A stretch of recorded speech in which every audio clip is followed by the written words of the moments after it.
Assalamualaikum Bu Dokter Anda ya Bu ya, Nurjana Asarafi MM Psikolog. Selamat datang di rumah Jalan Aribu. Ini satu kehormatan bisa mendatangkan psikolog ternama di Aceh. Ada banyak yang memang mau saya ajak, ya bisa bilang curhat atau bincang-bincang ya, dengan banyak hal yang perlu kita diskusikan Bu. Yang ingin saya tanyakan, ini kan kita kan mulailah dengan satu problem yang sama, yaitu kita dilanda kondisi pandemi karena virus COVID-19. Tentunya banyak merubah perilaku manusia Bu. Nah, yang paling Ibu amati karena Ibu mendalami dalam dunia psikolog, apa sih yang membuat perubahan perilaku masyarakat Aceh dari sebelum dan ketika dalam kondisi pandemik ini? Baik, terima kasih Bung Aryos. Ya, terima kasih atas undangannya. Sama-sama Bu. Satu kehormatan Bu. Serius, Ya, Bu. Sama-sama juga satu kehormatan buat saya bisa hadir di ruangan yang sangat keren ini. Ya. Coba kita ini aja Bu, kita olah aja supaya bagus Bu. Ya. Ruangan dan acara yang tepatnya gitu. Baik, perubahan perilaku kita lihat ya karena situasi berubah ya. Dari situasi yang normal menjadi situasi yang kurang normal, walaupun sekarang akhirnya disebut new normal. Ya, banyak sekali perubahan yang terjadi.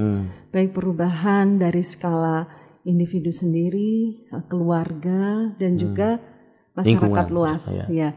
Yang kecil aja kita lihat keluarga. Kalau kemarin ibu, katakanlah ibu rumah tangga, bisa fokus menyelesaikan pekerjaan-pekerjaan domestiknya seperti menyiapkan makanan untuk keluarganya, mengurus suami, mengurus anak.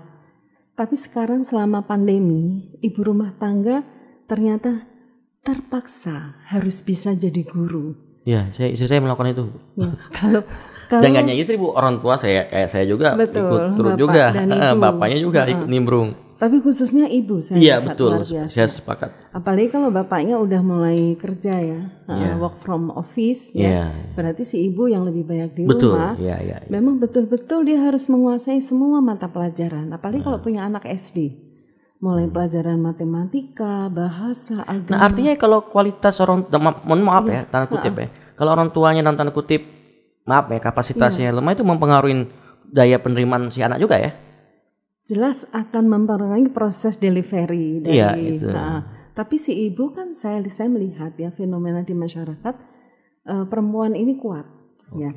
Dia tidak langsung putus asa begitu nggak bisa. Akhirnya kemauan belajar ibu-ibu rumah tangga ini tinggi.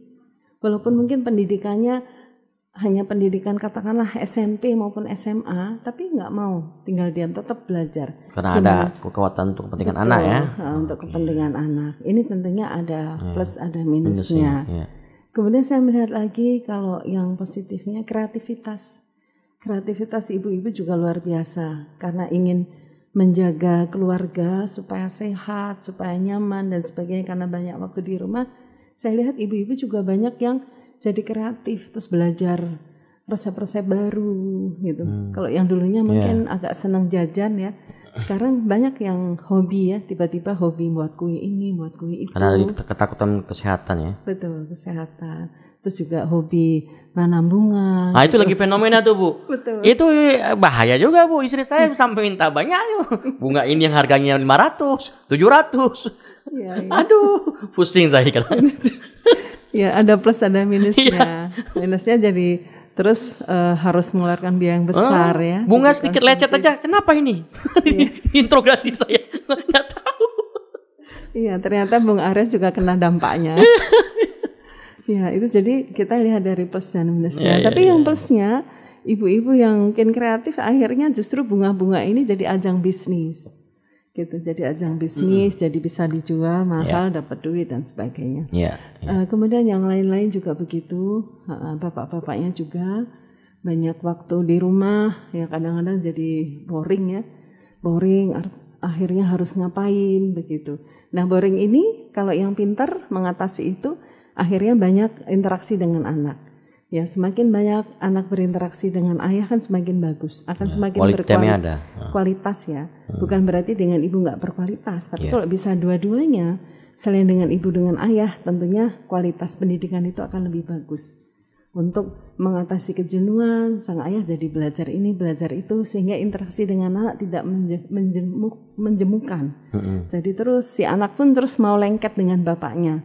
Karena tidak hanya itu aja topiknya, tapi lebih kreatif lagi.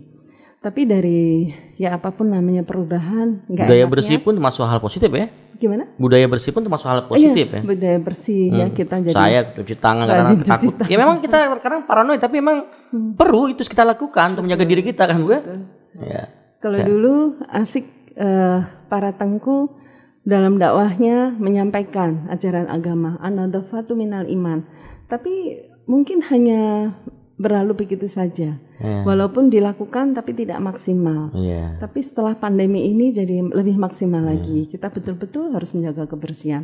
Termasuk rajin cuci tangan, ya kan? Tidak makan. Nah, negatifnya apa ini kalau saya buat tanya? Negatifnya antara lain yang tadi ya, konsumtif tadi misalnya. Terus paranoid ya, jadi curigaan. Misalnya karena kita harus jaga jarak gitu, kalau ketemu orang rasa-rasanya nih orang nih corona kali ya gitu. Terus kita jadi berdirinya begini-begini begitu, berdirinya jauh-jauh dan memang harus begitu sih, harus jauh. Tapi gaya kita itu kadang-kadang udah seperti gaya orang yang sangat-sangat curiga gitu, curiga. Dan itu bagus nggak untuk kesehatan, untuk psikologi manusia? Waspada bagus, tapi kalau sudah curiga, apalagi curiga tingkat tinggi kan tentunya nggak sehat, nggak nyaman ya. Kemudian kita kalau ada apa sedikit terus jadi cemas, jadi gampang cemas. Misalnya sekedar pilek atau batuk sedikit jadi was-was. Jadi was-wasnya apa nih? Jangan-jangan kena virus ini, jangan-jangan kena virus itu. Jadi seperti itu. Jadi memang sosialisasi dan penyuluhan tentang ini harus lebih banyak lagi ya. Sehingga masyarakat tidak mudah cemas, tidak mudah was-was. Itu antara lain dampak negatifnya. Dampak negatif yang lain, banyak orang yang nggak tahu mau ngapain, banyak waktu yang terbuang. Akhirnya dia mengisi waktu yang terbuang itu dengan hal-hal yang negatif, bukan dengan hal yang kreatif. Seperti kita tahu saat ini ada kasus-kasus misalnya pelecehan seksual yang semakin meningkat setelah corona misalnya, ya kan? Tapi di temuan Ibu ada dapat bahwa misalkan ada hal yang memang karena ayah dan anak kan satu rumah, istrinya kadang-kadang juga harus keluar kan karena lingkungan keluarga ya, terus ditambah lagi dengan interaksi yang intens ya, dan mungkin banyak hal yang memang dipengaruhi oleh kondisi stres yang berat, ekonomi, sehingga mengakibatkan ada kejadian-kejadian yang mungkin dalam tanda kutip yang memang sangat parah, orang tua dengan anak berhubungan dan lain, itu gimana itu? Itu memang kejadian yang sangat menyedihkan. Ada itu, memprihatinkan, membuat marah. Tadi saya baru baca. Tadi baru saya baca ada kasus katanya di sebuah kabupaten di Aceh juga tentang itu gitu, di satu grup WA saya baca. Cuman saya lihat belum masuk ya ke media, belum masuk. Jadi ada kasus seperti itu. Ini kan menyedihkan, membuat kita prihatin. Dan kita nggak bisa menyalahkan sih situasi COVID, nggak bisa. Tentunya ada pencetusnya. Misalnya si pelaku tersebut ya mengisi hari-harinya dengan membuka, katakanlah dia membuka smartphone-nya bukan untuk hal-hal yang positif, tapi untuk hal yang negatif. Misalnya dia mengakses tontonan-tontonan yang tidak layak, tontonan-tontonan yang mesum, yang porno. Dan ini sedikit banyaknya kan akan mempengaruhi dia. Akan mempengaruhi, itu kan seperti ini ya, seperti dia suntik ya, diberikan satu stimulasi yang negatif Dan akhirnya mempengaruhi otak dia. Setelah mempengaruhi otak dia akan mencari satu pelarian. Pelariannya siapa? Nah kebetulan di situ anaknya. Apa juga karena pengaruh faktor kerjanya memang dalam tanda kutip tidak ada, karena dianggap ya, ataupun karena waktu yang terlalu banyak di rumah itu yang menjadi beban, bukan beban tapi peluang pemicu. Kalau ya sebenarnya penyebabnya complicated ya. Oke. Complicated. Walaupun waktu luang banyak, kemudian kalau dia kreatif, dia akan mengisi waktu luangnya kan dengan hal positif. Saya lihat juga banyak teman-teman kita yang mengisi waktu luang itu, aduh selama corona ini saya udah khatam Al-Quran sekian kali. Kan Masya Allah, berarti dia kan mengisi dengan hal yang positif kan. Biasanya dia full, banyak banget job, banyak kerja, tapi karena jobnya agak berkurang, jadi malah dia lebih banyak ibadah, itu kan bagus. Nah tapi kebetulan untuk oknum ini tidak begitu, justru dia waktu yang luang, waktu yang kosong dia gunakan untuk hal yang negatif. Nah berarti memang dia belum, habitnya memang sebelumnya juga belum positif habit dia itu, ditambah waktunya banyak kosong. Mungkin dulu dia tidak melakukan hal seperti itu karena dia banyak kesibukan. Banyak kesibukan ya karena juga imannya rapuh, mungkin juga tausiah agama barangkali dia juga jarang mendengar tausiah dan sebagainya yang ditonton-tontonan tadi, akhirnya itu menjadi pemicu. Jadi pemicu membuat dia melampiaskan untuk perbuatan yang tidak baik. Saya ada baca beberapa artikel selain kasus yang kita diskusikan ya. Yang menariknya itu bahwa di beberapa provinsi di luar Aceh, saya nggak tahu apa di Aceh ini mengalami serupa, kayak di Bandung lah yang saya baca artikel itu ya, bahwa ternyata kondisi pandemi itu memicu tingkat perceraian yang tinggi, dan tidak hanya itu, tingkat pertengkaran sama suami istri itu terjadi. Ya. Apakah memang karena faktor ekonomi yang mendominasi yang mempengaruhi itu, atau memang karena memang terlalu intensitas yang berlebihan itu juga akan mempengaruhi psikologi seorang manusia itu. Iya, itu kita ke ini ya, ke persoalan psikologi perkawinan ya.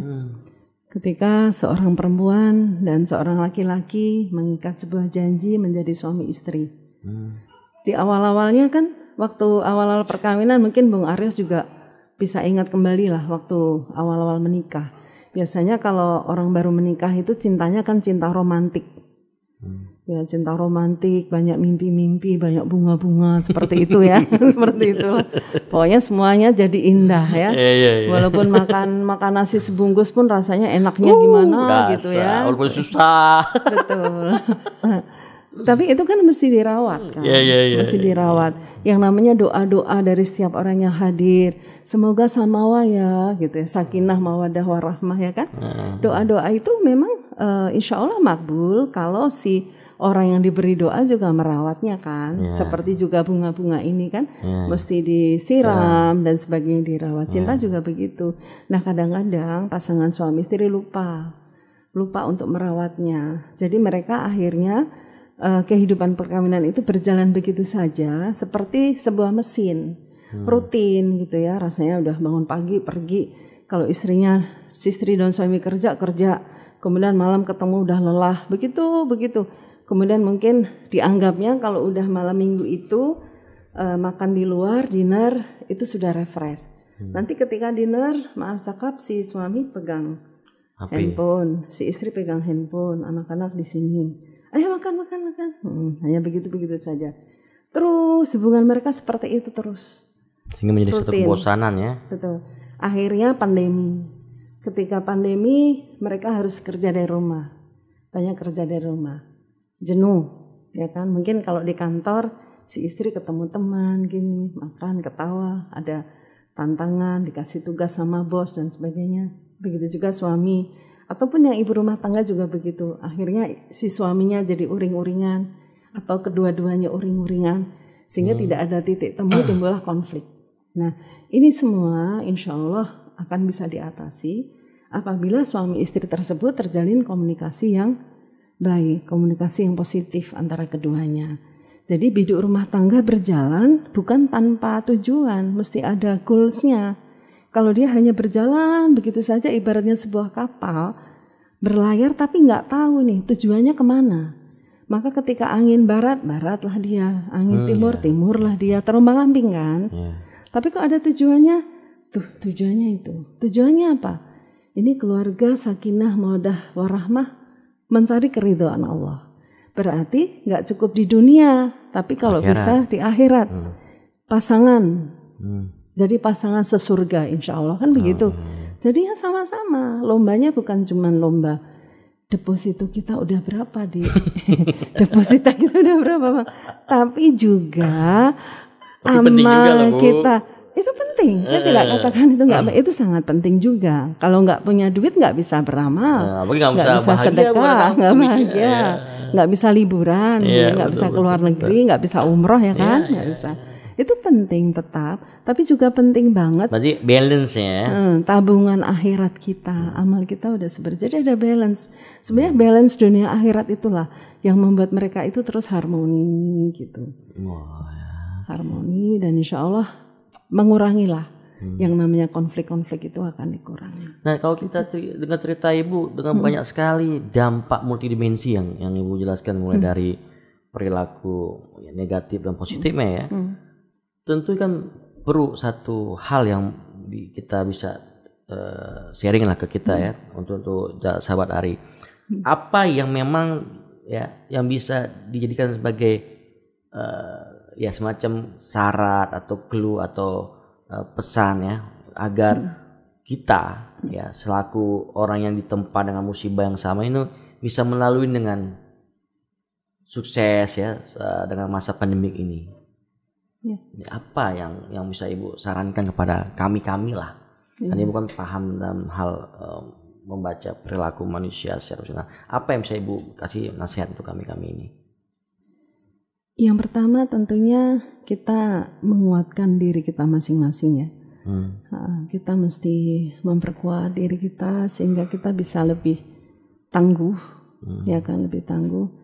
Orang-orang yang tangguh adalah orang-orang yang tidak mudah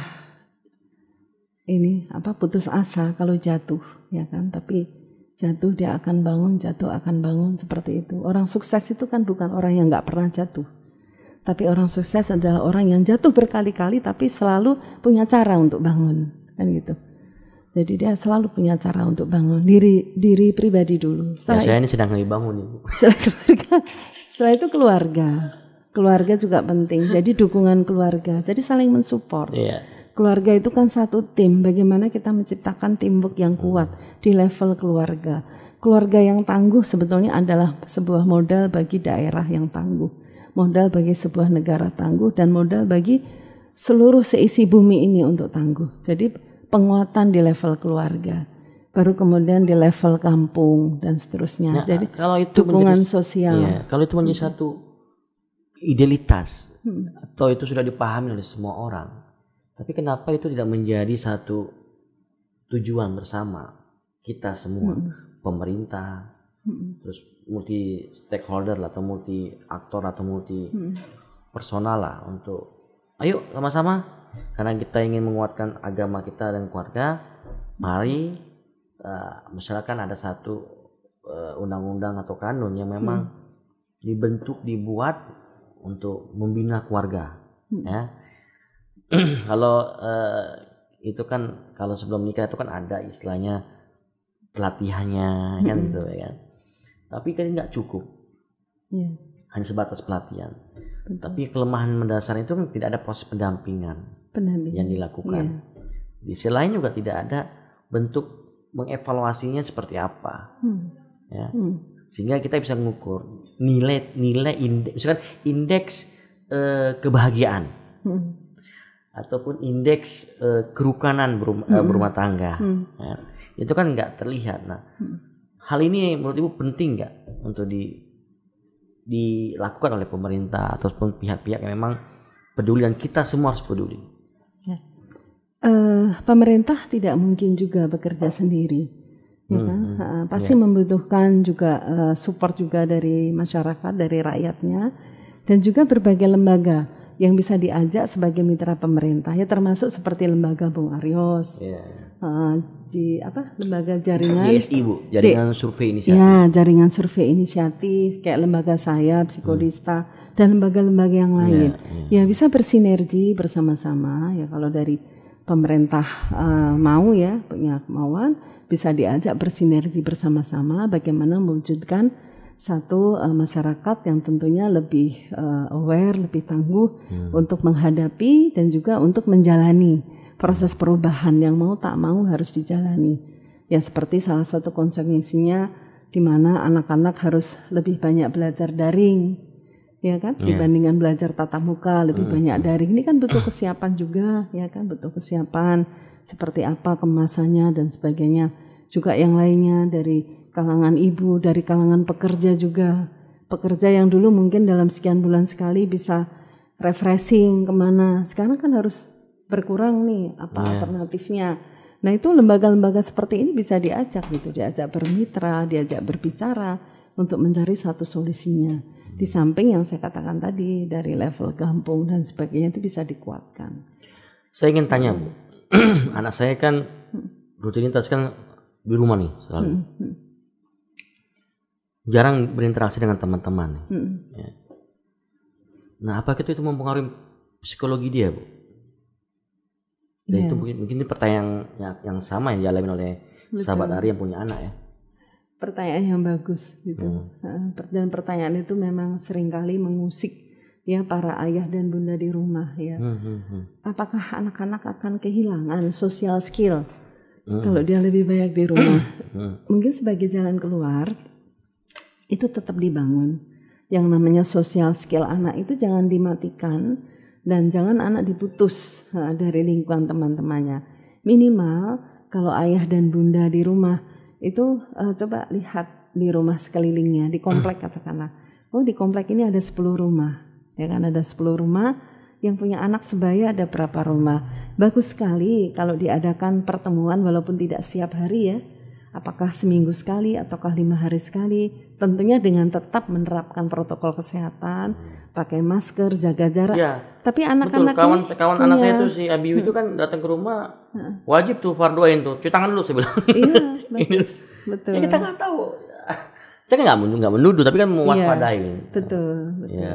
Tapi tetap dia ada interaksi gitu dengan temannya. Jadi jangan sampai selama pandemi ini anak belajar di rumah sama sekali nggak ketemu teman gitu, walaupun dia mungkin nggak teman satu sekolah nggak apa-apa gitu, tapi dia tetap punya kesempatan interaksi, apalagi memang usia segitu usia dia sedang mengasah keterampilan sosial dia. Kalau itu dimatikan, kalau itu ditutup atau tidak ada ruang itu apa dampak kejiwaan dan perilakunya? Ya anak-anak jadi bisa ini ya, jadi sedih, jadi depresi anak-anak, dia merasa kehilangan. Ya kan jadi merasa kehilangan, dia mungkin juga bisa berontak juga gitu. Aduh mana nih temanku, aku kok dikurung di rumah gini. Kayak burung aku nih bilangnya. Tapi kalau ketemu tadi kan paling tidak itu ini ya ventilasi darurat lah. Dan bisa jadi terapi juga untuk meningkatkan social skill-nya. Saya kira begitu. Nah kalau menyinggung tadi tentang terkait dengan social skill. Nah kemampuan pemerintah dalam merumuskan konsepnya kurikulum itu sudah baik nggak, atau yang perlu penataan atau perubahan khusus untuk membangun social skill anak-anak yang tanda kutip tadi kan terbatas secara interaksi ya, terus terbatas secara all out dari guru untuk memberikan transfer knowledge-nya. Kalau saya lihat sih sudah baik ya. Hanya mungkin terus ada improvement dan terus lebih baik. Dan masukan-masukan dari berbagai pihak, termasuk masukan dari acara kita seperti ini, mudah-mudahan didengar juga ya, dan terus pemerintah bisa mengimprove untuk lebih sempurna nanti kemasannya. Saya pikir seperti itu. Nah, luar biasa. Ada selain penutup kalimat yang sangat sakti Bu. Kalimat sakti. Untuk kita semua. Saya pikir begini, ya dimanapun, termasuk dalam situasi new normal, ya tetaplah saling menguatkan satu sama lain, ya anggota keluarga. Begitu juga bagi teman-teman yang bekerja, saling menguatkan antar teman, ya satu organisasi atau satu kantor saling menguatkan. saling empati ya, empati satu sama lain, bagi yang di rumah saling sayang menyayangi, dan juga terus mawas diri. Saya pikir mawas diri juga penting agar kita semua selamat bisa melewati masa pandemi ini dan tetap bahagia, sukses, dan dapat ridho dari Allah SWT. Amin.